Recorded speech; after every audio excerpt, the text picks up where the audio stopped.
welcome everyone to Vertical E-commerce. We have on the panel today Mohammed Mekki, who is the co-founder and managing director of Namshi.com. And we have Mona Ataya, CEO mumsworld.com. And finally, Rasha Khoury, founder and CEO of Dia Group. So I'm actually very thrilled to be on the panel with two other women. It's a nice change from the last one, and one man. And I do have a personal interest in e-commerce, and I have some questions which I think the audience will share with me. So let's very quickly just go through what each of your businesses do and who do you sell to. If you'd like to start, Mohammed. Sure, it'd be my pleasure. So Namshi is a fashion e-commerce business based in Dubai, serving the GCC and now Egypt. So we basically offer a range, everything from shoes to clothing to accessories to this market. We have two major value propositions to the customer. One is a really broad selection. So we are not like a flash sales or a shopping club kind of a site. We have it's a bread and butter e-commerce website that has a range of styles that come from brands everywhere from Europe to Brazil to the local market. And then convenience is the second major selling point that we have, that we'll deliver to your door free of charge and make returns super easy for you. So we're bringing this kind of a model to this market, which doesn't quite exist yet for this kind of a broad scale in each one of the markets that we serve. All right, thanks very much. Sure. Mona. Hello. Hi, I'm Mona Ataya, the CEO and founder of mumsworld.com. Mumsworld is an online marketplace for all things mother, baby, and child. Essentially what we do is we combine thousands of merchants and suppliers from across the region and from abroad under one umbrella to give power to the consumer to search, compare, and buy from the largest compendium of products in the market. Essentially our vision with Mumsworld is to empower the parent to make the best decisions for their families. How do we do that? A, by giving them the widest choice of products. B, by giving them the best, most competitive prices. And C, by delivering to their door quickly and conveniently. Customer service is at the heart of everything we do. E-commerce is really only as good as the customer experience from A to Z. And essentially that is what we're doing with this particular vertical. Thank you. And Rasha, finally. Well, I'm in the luxury goods vertical, and I'm the founder and CEO of Dia, so I'll start with that. But we first launched a luxury independent designer website called Dia Boutique about 2 years ago. And on the back of that, last month, we launched Dia Style, which is a luxury platform with a shopping community side. So we're very much focused on trying to bring together all of the international brands into the Middle Eastern market. So we have something like 50,000 products on our website available in English and Arabic from all of the largest distributors and brands from Europe and the US.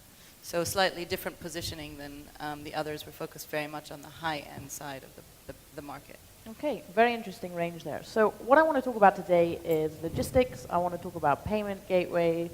I want to talk about customer service. Obviously, is key there. So how are you getting your product to your customer? Sure. So we're proud to be strategic partners with Aramex. Okay. We actually have our warehouse facilities in Dubai at an Aramex facility. So we're quite well integrated with Aramex as our partner for both warehousing and for shipping out to everywhere that we ship. So they've provided us the facility as well to allow our customers to pay by cash and for us to be able to get the broad reach that we have through Saudi, through the entire GCC, now into Egypt. So that's how we've structured our relationship, and they're the primary and main shipper that we use. So you actually hold stock in the warehouse Exactly. in Dubai, and then they take care of it. Exactly. So one of the ways that we want to differentiate ourselves in the marketplace is along the point that you were discussing around customer service as well, and the customer experience. So we want to have the broadest selection within our own warehouses so that we can immediately ship these out into each and every one of our customers across the market, as opposed to waiting for a product to come in from a supplier and then sending it out. So we're building up an entire inventory of global brands in Dubai at our warehouse. Okay. Mona, I had an interesting conversation with a member of your team in Dubai a couple of weeks before coming, and the range of products that you actually hold is quite phenomenal, and I've seen it grow since you started. How do you manage all that? So how are you getting the products then from the other side, from the suppliers? Who's dealing with that, and who is your logistics provider? Okay. We carry today on the website 45,000 products for the mother, baby, and child segment, and we grow by approximately 400 to 500 products every single day. With this particular demographic and psychographic, choice is key. So for a parent, when they're looking for a car seat for their child or a baby bottle, for instance, they don't want to be limited for choice. So essentially what they want to see is the widest selection with transparent information so that they are empowered to make the right decisions. How do we achieve that?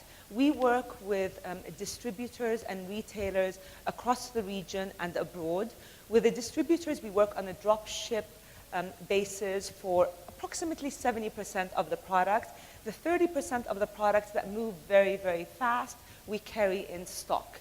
The international suppliers, obviously, where we carry exclusive ranges, unique ranges to us, we carry these in stock.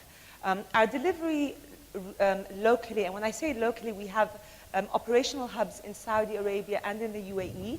So the delivery in Saudi and UAE is 2 to 3 days. Across the region, it's 5 to 7 days tops. So if I get an order from Bahrain or Qatar, Lebanon, Jordan, 5 to 7 days is generally our shipment rate. Thank you. Okay, Russia. We work on a very different model. We don't hold stock, we don't hold on inventory. Everything we do is through retailers and designers who already have their own inventory. For Dia Style, we work with some of the best retailers who already have the best buying teams available for all of the best international brands. I mean, we can take Net-a-Porter as an example, and they actually house some of the best products online.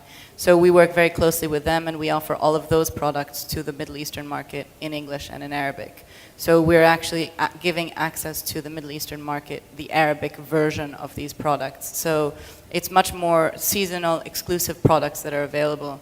And on Dia Boutique, we work directly with the designers who do more of a dropship model, so directly from the designer to the customer. And we basically ship from anywhere to anywhere. So it's a slightly bigger model from the Dia Boutique side.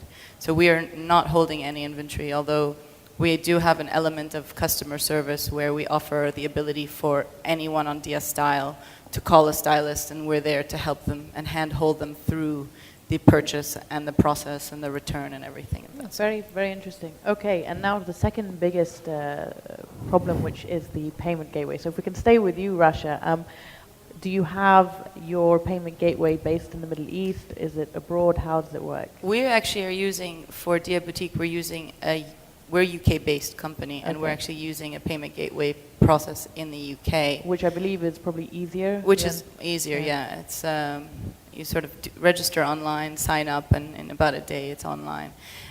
We're also now have decided to add some of the options from the Middle East for the credit card, sort of the prepaid card options, which now have created APIs that you can integrate into your payment systems. But we haven't gone into the COD, cash on delivery side, so we've very much focused on the payments. Now, again, with the luxury market, it's much more comforted with buying online, with having a credit card, with a higher spend. So those people are usually more willing to convert on a credit card spend online. Okay, Mona? We offer different payment options. Cash on delivery is one, Visa, MasterCard is the second, PayPal is the third, transfer is the fourth. Credit card payments and cash on delivery are our more popular, although PayPal is catching up recently. We've had no problems. We've heard initially that cash on delivery can sometimes raise problems in the region where essentially people may order and at the delivery point may abort the purchase, if you like.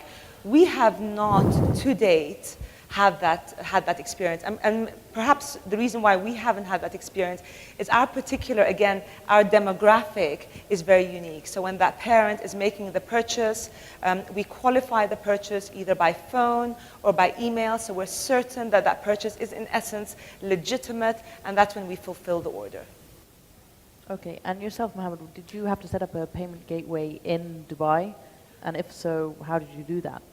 So, as I was saying a little bit earlier, we have two major options right now for payments. One is credit card, and the other is cash on delivery. PayPal coming soon. For the gateway, we opted to go with a European gateway just for speed and ease, basically. And so that's been working well for us. We've seen a lot of demand for cash on delivery, as was expected. And really, one of the things that really drives us forward is we see ourselves as very mass market and wanting to also open up the fashion e-commerce space to a wide range range of people. So this includes everybody from one of our best customers, Yvette. She's European. She's used to buying things from Amazon and these types of players in Europe or in the US. When she saw our selection and our offering and our quick delivery, she started to become one of our best customers just by converting over from her usual spend in Europe to local spend. On the other end of the spectrum, one of our other best customers is quite different. I'll tell you a little bit about her. Her name is Hamdan. She's from Ras Al Khaimah, which is one of the tiny emirates in the UAE. And back when I was manning all of the phone calls when they came into the customer service line, I got a call from Hamdan, who had somehow stumbled upon Nemshi through one of our ads on Google or Facebook that my partner, Louis Lebos, who's here right now in the audience managing the entire marketing team, must have put together. And she called us up and said, now, I see this product, I want it. How do I do this? What do I do? She had no concept of e-commerce or what to do. So we walked her through step by step through the process, and she paid cash on delivery.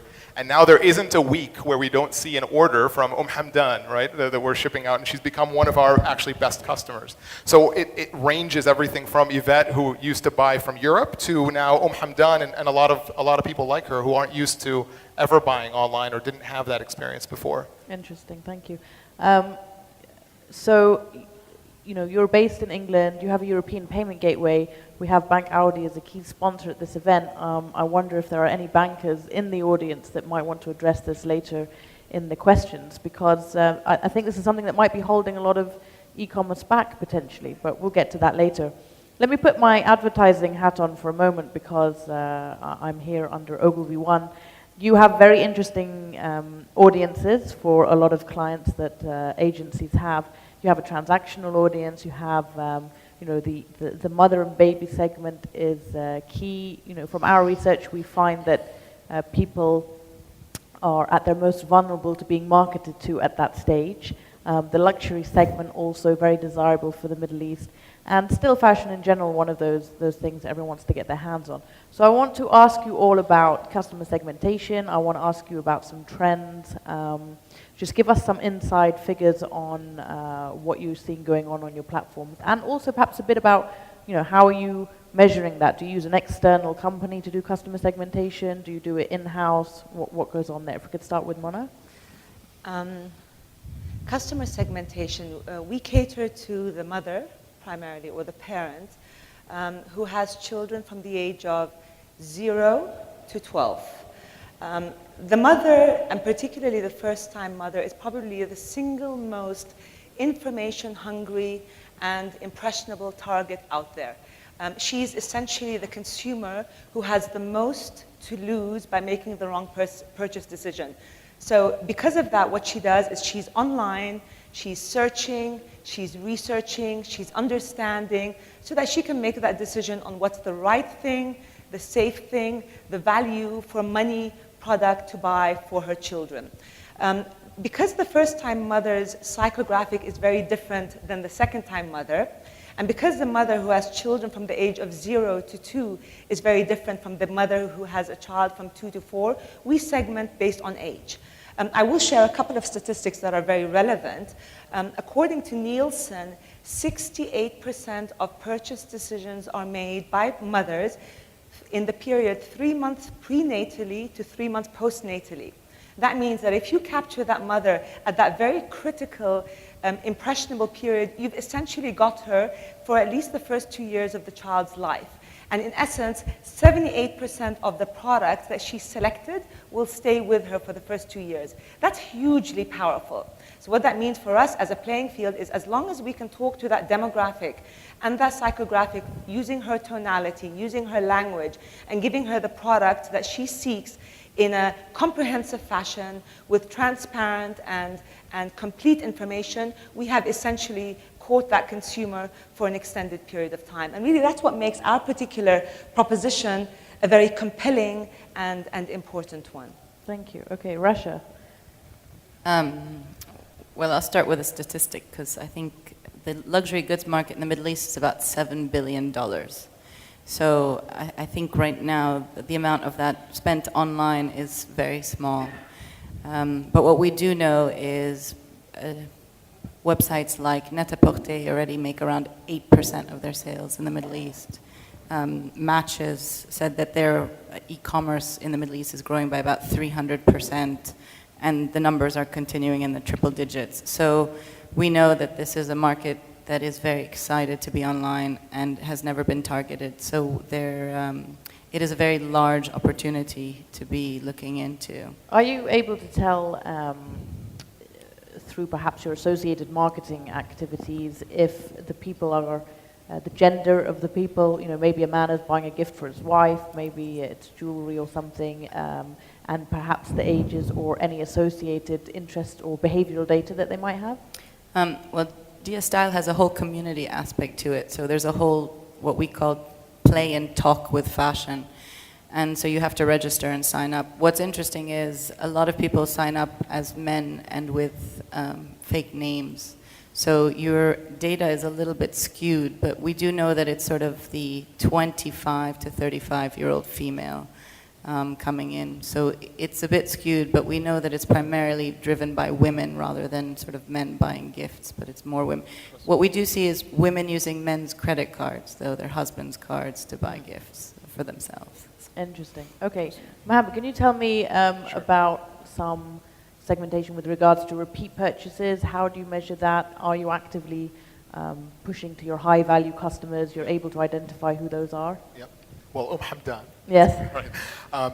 Let me tell you a little bit about when we were first starting, when Louis, Hussam, and I first sat down and were co-founding the business in October. We were trying to think about, okay, what does our customer look like? And what kind of product do we need to bring to this market, and how is that perhaps different from other markets? Right?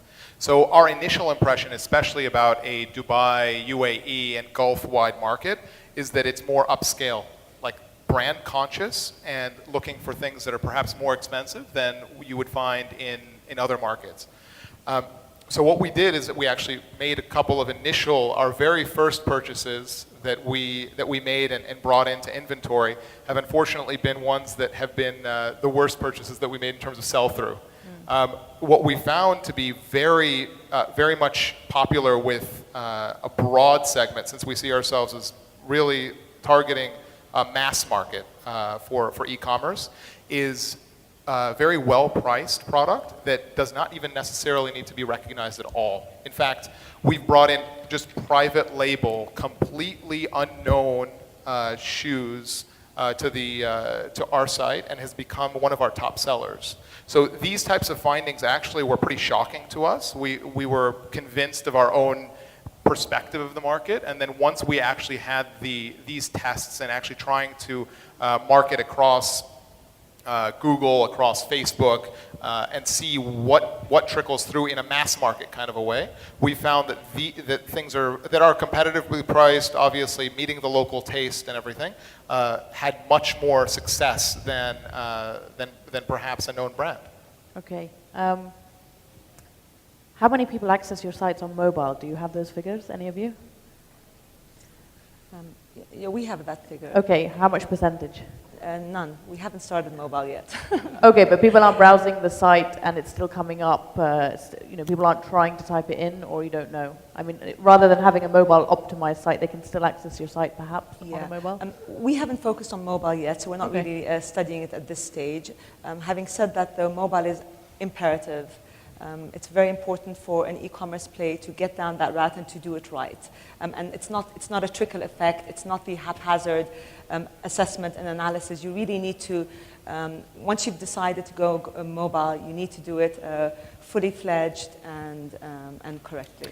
But I think this is quite interesting because you have different, slightly different demographics, or quite different demographics, right? So when we look at the behavior of a mother and the if you like, the funnel, the purchase funnel she goes through, is it more, does she take more time? Would she be kind of sitting, perhaps using a desktop or a tablet rather than a mobile, which we associate with on the go?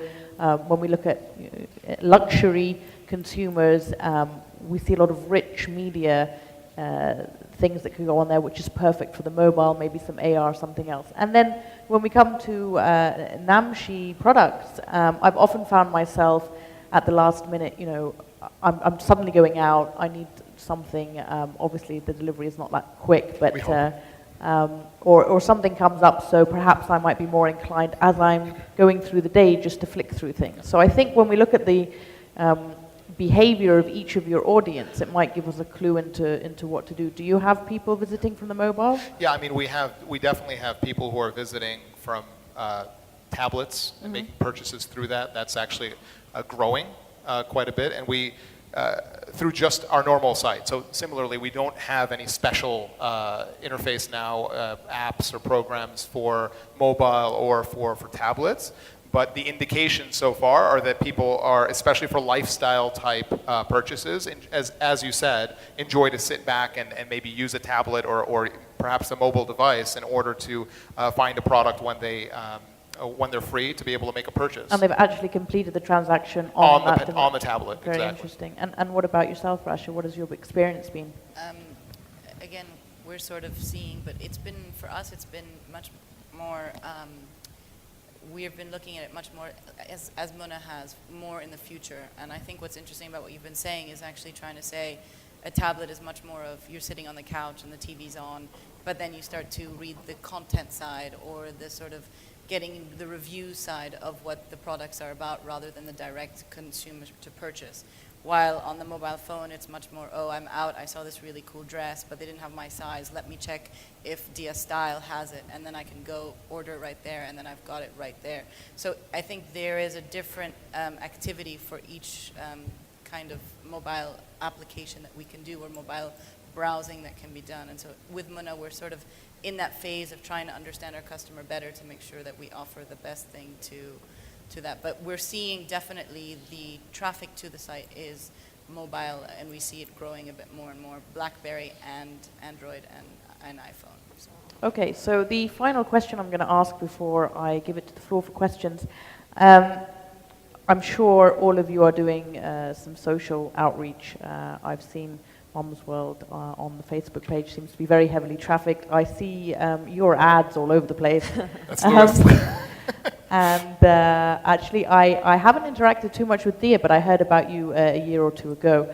So if you could just give us a very quick snapshot of what is the most, shall we say, the marketing campaigns that convert the best for you. If you could start. So we've been, we strongly believe in digital marketing and have been testing across Google, Facebook, and others, and have found that it is a challenging market. I mean, it's still, as we were saying, it's still very new. A lot of people are just curious. They click through, but don't actually end up converting. So that's something that goes back to education, and it goes back to making sure that we're super targeted. And But we've been saying, I suppose you can't really change your landing pages too much if you have a set product page, right? So if you're coming through, sometimes what we do is we try and make the landing page a little bit more appealing. People have clicked through to a site, let's say, and maybe we could change a piece of copy or something. How you just tweak Yeah, so what we do is we actually we're doing very targeted kinds of ads. So if they're geographically based and based on exactly what you're looking for. So if you're in the Gulf or in Egypt where we sell to, and you do any searches for brand names or searching for shoes and clothing and these types of things, you will see very specific ad copy around what you're looking for. And then when you click through onto those ads, you're sent to a relevant landing page where there's product and selection that actually meets what you're looking for. Now, that said, you would expect that to perform wildly better than Facebook, which is much more, if you will, much less targeted in such a specific word-wise. But we're also seeing Facebook perform quite well. So I think that's just testament to the fact that the market is still very, very nascent. It's still quite challenging in terms of finding the right type of ad copy, the right kind of targeting, and we've actually found quite a bit of success in our Facebook ads. Interesting. Okay, if we can go on to Mum's World, so much more of a community there. Are you finding the social sites are driving conversions, or is it just plain old ads, or how does it work? I'd like to start first by prefacing my answer. I think it's important. For all you entrepreneurs out there, we are, if you like, your pure entrepreneurial play. What does that mean? I'm one of the co-founders of Bait.com. I was with Bait 11 years ago with Rabia, who was sitting in the previous panel when we founded Bait. And at that time, really all our marketing was, if you like, creative, tactical marketing. And we got a lot of leverage through, if you like, smart play. And that playing field still holds today. So when we launched Mum's World, we didn't come on board with huge, thematic, aggressive marketing budgets. Rather, what we did is we did it tactically. So we did a lot of community tactical approaches. So for example, our target, we know where they go, whether it's hospitals or daycare centers or schools or play areas. So tactically, we reached out for all these communities. That's a zero-cost marketing play. And because there's the direct interaction, it's hugely successful when it comes to conversion. The other thing that we did is Facebook. Now, Facebook worked phenomenally for us. Again, because this is a community of moms who want to meet moms and want to interact with moms. So our Facebook took off very, very quickly. Again, the conversions on Facebook with low cost are great. You probably haven't seen us a lot on, unlike you guys, on the Googles of the world, etc. Although I have no doubt at all that the conversions through a Google SEM campaign would be high. I say again, our vertical is very, very unique. The trickle effect, the viral effect of our vertical is like wildfire because moms talk to moms, parents talk to parents, and that's the advantage that we've gotten. Great, very interesting. Does luxury need any marketing at all? Yeah, I was going to say it's women talking to each other about the best product. So, look, we don't need to market the brands because the brands speak for themselves, so that makes it much easier. I mean, someone who knows that this is the Stella McCartney bag of the season knows that this is the Stella McCartney bag of the season. What's been quite interesting for us is we've been focusing very much on the social side because we have the community play. But going forward, one of the things we are looking to do is try and play on the fact that the site is also in Arabic. And I think this is something that is just interesting to highlight because the fact that these products are now available in Arabic, we've translated something like 700 designers into Arabic. It's the first time that all of these luxury brands are now searchable in Arabic. Is quite a big deal. even we were laughing about how do you translate a jumpsuit into Arabic. And Have you used Cordoba? no, we actually did that in-house, but it's been sort of a learning. And then how do you do the search keyword for it? Do you do the word jumpsuit, because maybe someone would actually use the word jumpsuit, or do you actually use the real word? So it's been quite interesting to look at the whole search environment and the social environment in Arabic as well, even from looking, because we try to use a lot of the female forums, and in Qatar a handbag is different than it is in Lebanon, and it's different. So it's also trying to make sure that we get the right lingo to make them feel comfortable with the world of luxury online in Arabic as Very interesting. I could pick all of your brains for many more hours, but I won't. If we can start with some questions from the floor. Anybody? Yes, with a pen over there. Thank you. Hello, my name is Amr Al-Gabri. I'm a telecom consultant. I have a question regarding the business model on vertical integration. So as I understand, most of the e-commerce model we talked about today is you're acting the role of a retailer. Do you have behind you an offline distributor or another offline retailer which you deal with, or you deal directly with the suppliers?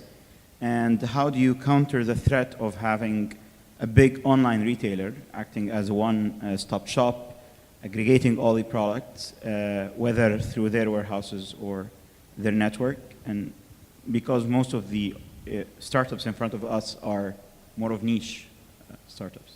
Very interesting question. Do you want to take that, Sure. start with? So we work with everything from directly the brands in Europe and in the US, and actually buy products and bring it into our warehouse in Dubai, to distributors that are local in the markets, right? So we work closely with Shell Hoop Group that has some of the major brands like Polo and Lacoste, etc.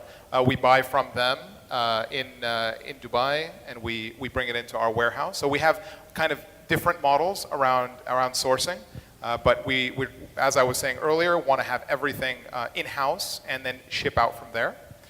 So that's how we've been structuring our products and how we're bringing them into our market.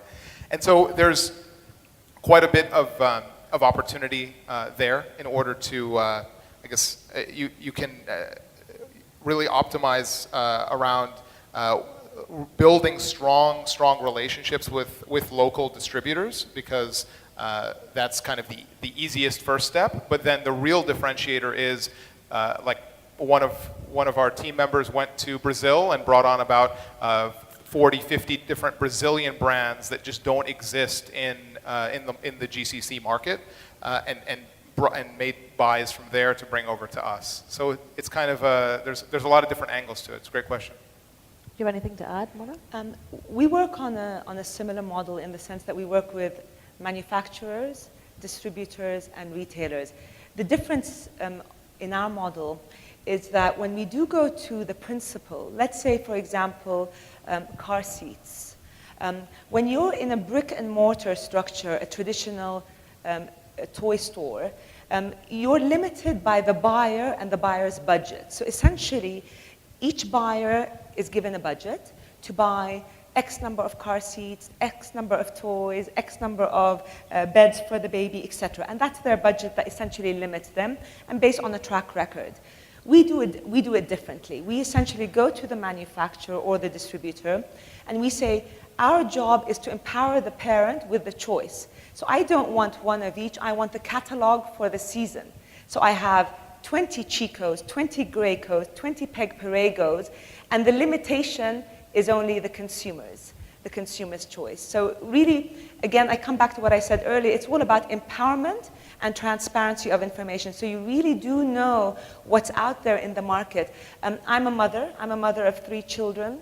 And as a mother of 3 children, you feel very limited because you don't have that choice. And what we're trying to do is put everything under one umbrella by giving access to the catalog. Now, the distributors and the manufacturers love the concept.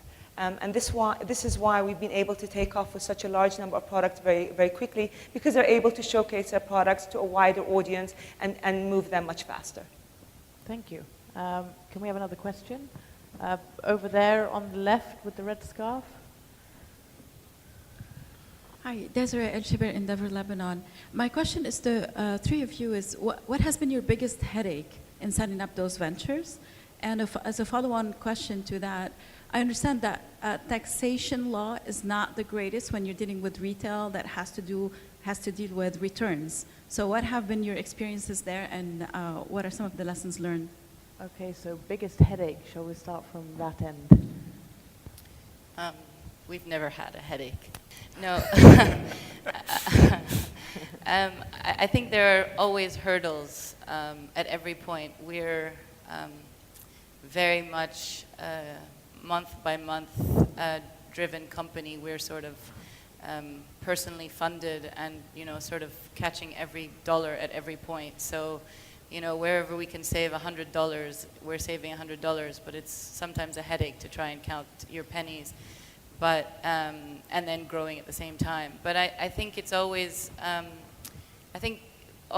for us, it's been quite interesting from a development perspective, because we've sort of put a lot of pieces together, from bringing together 50,000 products to getting a search functionality working, to get it to working in Arabic.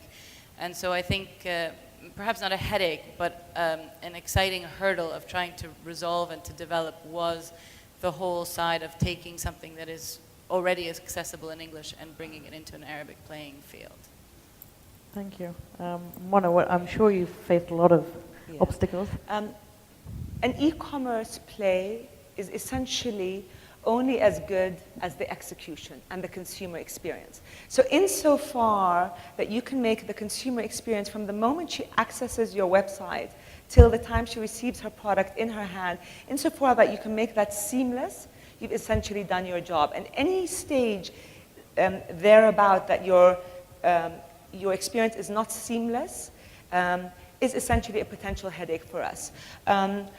We are very hard on ourselves when it comes to the customer experience. We have very, very stringent guidelines on what happens when an order comes in, how we package that product, how we personalize that product, and how, if the consumer calls us with questions or queries or even complaints, we can accommodate that. At the end of the day, the consumer, and again, I come back to our particular consumer, who is probably the single most vulnerable consumer out there, because she has more to lose. So we really have to push ourselves to try a bit harder. So not a headache, rather a challenge that we put upon ourselves every single day. And probably that's why our customer relations department is actually the largest department in our organization. I personally, as the CEO of the organization, spend 3 hours every single day in that department. And that's a mandatory, so that I have my finger on the pulse of the consumer experience. Very interesting. Can I just, if I'm not mistaken, Namshi is part of a larger group that has very similar concepts running elsewhere in the world. So was it very easy for you to just replicate what you've done elsewhere and set it up here, or did you have some obstacles? Yeah, there's a lot of obstacles, obviously, with this market being quite a bit different from the others in terms of its nascent nature. One of the obstacles that we've been facing, one of the challenges really is finding the right kind of talent. And we are a organization that really believes in also developing people. And one of our core mantras as founders is that we really want to develop the next generation of entrepreneurs within the region. So every step that we take, we're always thinking about, okay, where do we find the best people? How do we bring them on? In fact, Louis and I tomorrow will be interviewing a great list of candidates from AUB, and we have already brought on several people from AUB, from Lebanon and across the region to the company, and are always on the lookout for people who are just hungry for a hands-on, practical experience in e-commerce and in this space. So finding talent like that really wants to grow has been one of our driving forces, if you will. And this market, as you had mentioned, yes, we're taking a concept which has been proven around the world to be very, very effective, right? Whether it's in Europe or the United States, which is selling fashion online. And we know the GCC and the Middle East in general is very much a consumer marketplace, and they do spend a lot of money in malls and a lot of time in malls, right? So when we look at this opportunity, we look at it as really not just taking a chunk out of a small but growing e-commerce market, but we view the opportunity really as taking a chunk out of the entire retail market and within the region. And so the challenges faced and the opportunities faced are quite a bit different in this market as opposed to others. So I'm just going to bounce back to you again and ask the same question as I did to Rabia and the others on the last panel. In that case, are you snapping up all the talent? You know, should other people be worried? Are you because you know you're quite a large organization, you could perhaps muscle in and hurt other startups that are also maybe looking for the same talent. Is that a strategic play of yours? I think, I mean, the strategic play is for us at least, is to reach out to the best talent in the market, to tell them about what we're up to, what the opportunity is, and to find the people who are truly committed to that kind of environment. So we're not going into the market and doubling people's salaries and bringing and pulling people, poaching people out like that. Okay. We are finding as I think everybody in this kind of a space is looking for the right kind of talent that's really energized and dedicated to, as I think Dan was mentioning in the panel before, to dedicating themselves to really building up a company. So, okay. Thank you. Can I add to that, actually, because that's a very important point.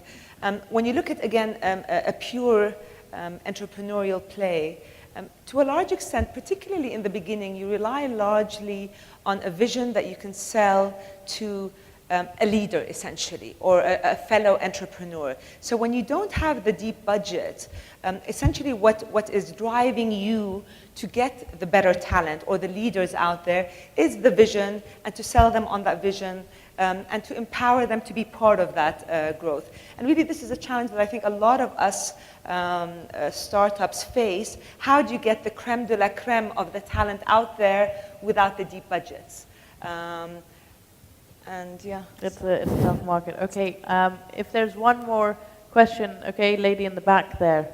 And then I think it's quite late and everyone probably wants to go home. So one last question, thank you. Thank you for taking my question. My name is Sarah and I'm from shoeshik.com. I just have a little question. Why have you chosen e-payment gateways that are in Europe? And was it difficult to actually approach them? Did they collaborate with you? I mean, why didn't you use somebody from the Middle East? Why did you use a European e-payment?